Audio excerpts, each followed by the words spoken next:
Is there any truth to the Western narrative of the events that led to the former president's arrest? Oh, thank you so much, Lena. I think this is a very important issue because it does not only concern the Philippines, I think, but it is, because since it involves the ICC or the International Criminal Court. So this is not just an issue of the Philippines when you look at it in a broader perspective or a broader picture.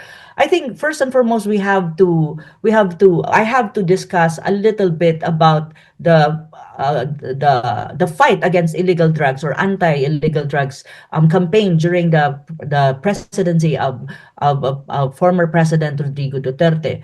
First and foremost, it has to be cleared that the Philippine anti-drug action during Duterte's time as president belonged to the legitimate law enforcement scope and operation of the Philippines. So it's not really true that it was like the law enforcement agency during President Duterte's time in as they acted on what you call anti-drug operation was targeting civilians. There's no such thing. It was a legitimate operation of the law enforcement agency of the country. So there was no policy whatsoever or sanction by the state to target civilians.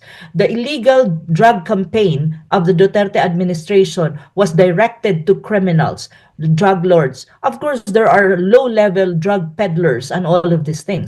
So all of this kind of criminal people. So this is directed to these criminals, not necessarily to civilians. So it's I am not I really don't understand why it has been framed in such a way that there was such a thing as a massive human rights violation. When in fact, if you look at the ICC case, there is like around 46 cases filed in the ICC as cases against the former president. And I don't even see it, legally speaking, to be align with the definition of what you call crimes against humanity. Because when you talk about crimes against humanity in the international law context, it means there's really like a targeted attempt or a target to kill civilians.